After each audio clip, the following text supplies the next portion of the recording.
कुशीनगर जिले के अहरौली बाजार को नगर पंचायत बनाने की मांग वर्षों से उठ रही थी, जो अब पूरी होती नजर आ रही है। इसको लेकर ग्रामीणों में खुशी का माहौल है, क्योंकि उनकी बरसों पुरानी मांग अब साकार होने जा रही है। हाटा तहसील के मथौली और सुकरौली के बाद अब अहरौली बाजार को भी नगर पंचायत का दर्जा मिलने वाला है। इसमें 8 गांवों को मिलाकर लगभग 20,000 की आबादी को नगर पंचायत का सीधा लाभ मिलेगा। पूर्व ग्राम प्रधान ने बताया कि ग्रामीण क्षेत्र होने की वजह से विकास कार्य प्रभावित हो रहे हैं। नगर पंचायत बनने के बाद लोगों को बिजली, पानी, सड़क और आवास जैसी शहरी सुविधाएं बेहतर तरीके से मिल सकेंगी। वहीं समाजवादी पार्टी के स्थानीय नेता ने कहा कि नगर पंचायत बन जाने से क्षेत्र में विकास की झड़ी लगेगी। सड़कों, नालियों और जल निकासी की व्यवस्था मजबूत होगी। जगह जगह स्ट्रीट लाइट्स लगेंगी और लोगों को पर्याप्त आवास भी उपलब्ध होंगे।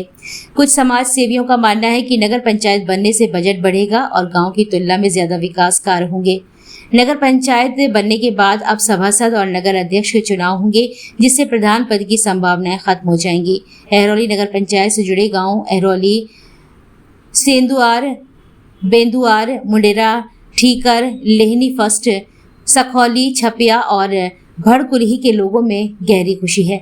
उनका कहना है कि अब उन्हें शहरी क्षेत्रों जैसी सुविधाएं मिलेगी, जल जमाव और कीचड़ की समस्या से छुटकारा मिलेगा और आवास सहित अन्य योजनाओं का लाभ सीधा प्राप्त होगा।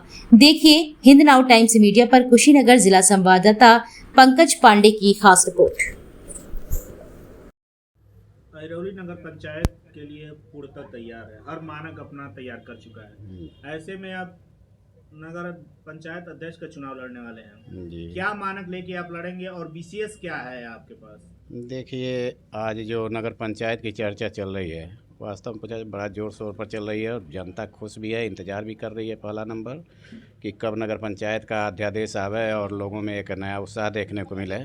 ऐसे स्थिति में जो प्रत्याशियों का पैराग्राफ है वो अलग तरीके से डील करना चालू कर दिया है। लोगों में प्रत्याशी लोग चलना चालू कर दिए हैं, लोगों से मिलना चालू कर दिए हैं। ऐसे में लोग तो हर प्रत्याशी अपना विकास का दायरा देता है जनता में, लेकिन मुझे लगता है कि विकास जो ज़मीन पर चल करके जो नेता होगा, जो प्रत्याशी होगा, जो पब्लिक का पकड़ होगा, वो अलग तरीके से ही विकास दिखने को मिलता है।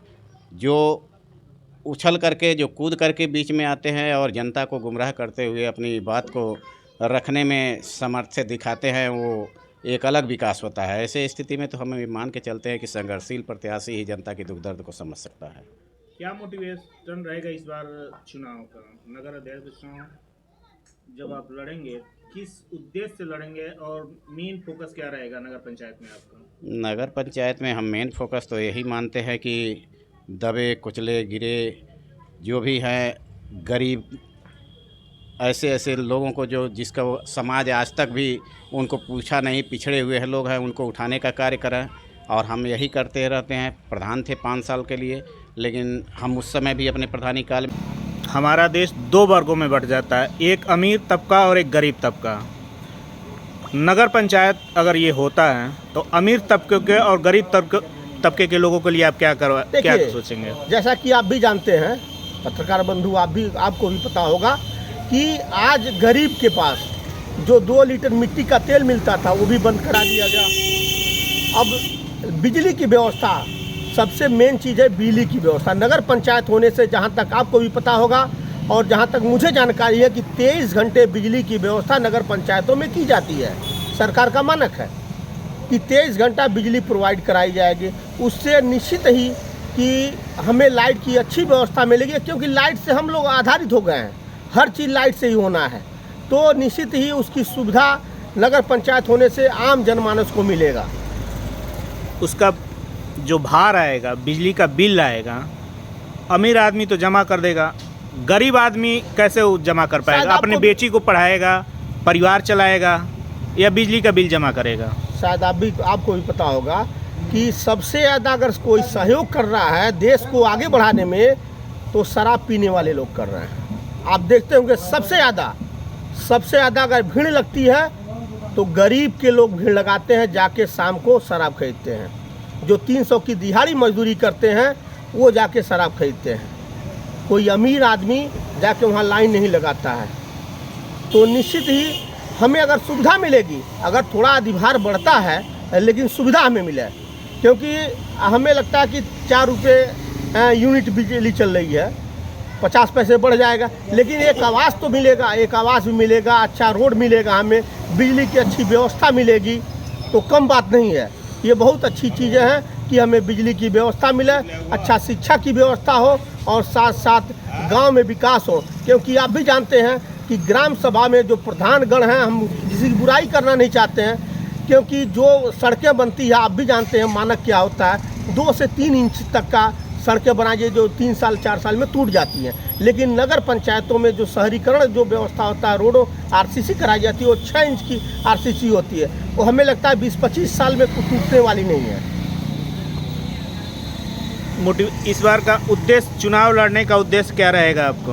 देखिए, हमारा मुख्य उद्देश्य, अगर माननीय नेताजी ने हमें इस नगर पंचायत अहिरौली के लिए अपना प्रतिनिधि चुना, तो निश्चित ही इस अहिरौली को नगर पंचायत एक मॉडल नगर पंचायत के रूप में जाना जाएगा पूरे कुशीनगर जिला में। हमारा यही प्रयास रहेगा कि यहाँ ज़्यादा से ज़्यादा विकास हो और हर गरीबों को आवास मिले। क्या नाम है आपका? कहाँ? मेरा नाम संतोष तिवारी, पूर्व ग्राम प्रधान अहिरौली सखौली, और अहिरौली नगर पंचायत के लिए समाजवादी पार्टी से एक प्रत्याशी के रूप में अगर नेताजी का आशीर्वाद हुआ तो यहाँ से पूरा किया जाएगा। हमें जहाँ तक मालूम है आपके द्वारा और अन्य सूत्रों पेपर द्वारा मालूम हुआ है कि नगर पंचायत बनाने की जो प्रक्रिया है वो सारी पूरी कर ली गई है। केवल मामला अब सदन से पास होना है। अब इसके बाद देखिए, नगर पंचायत का अभी कोई अंतिम सूचना अभी तक नहीं मिला है कि नगर पंचायत, लोगों से सुनने के लिए मिला कि नगर पंचायत हो चुका है, लेकिन जब तक पेपर में कोई न आए तब तक कैसे माना जाएगा। नगर पंचायत को लेके पारदर्शिता और जवाबदेही क्या होगी? नगर पंचायत, देखिए, नगर पंचायत होने से शहरी जो व्यवस्था है, शहर की व्यवस्था हमें मिलती है। साथ साथ पूर्व में मैं ग्राम प्रधान भी रह चुका हूँ, और प्रधान रहते मैं जनता की, जो गांव में जनता बसती है, जिनको आवश्यकता है, आवास की आवश्यकता है, लेकिन हम लोग चाहते हुए भी आवास हम लोग नहीं दे पाते थे गरीबों को। नगर पंचायत बनने से ये सबसे बड़ा फ़ायदा होगा गरीबों के लिए कि एक आवास मुहैया कराया जाएगा और 3.5 लाख रुपया आवास के रूप में मिलेगा, जो कि गांव में जो गरीब जनता बसती है उनको आवास मात्र 1,20,000 मिलता था। और उसमें भी आप लोग जानते हैं, मीडिया के माध्यम से तो उतना खुलासा नहीं कर सकते हैं, लेकिन आप भी लोग भी जानते हैं कि सरकार के नीचे या सरकार के तंत्र जानते हैं कि उसमें क्या होता है, क्या घालमेल किया जाता है। लेकिन नगर पंचायत में हमें विश्वास है कि जो भी जनमानस आवास से अब तक वंचित रह चुके हैं सबको आवास मिलेगा, निश्चित आवास मिलेगा और एक पक्का मकान की गारंटी मिलेगी।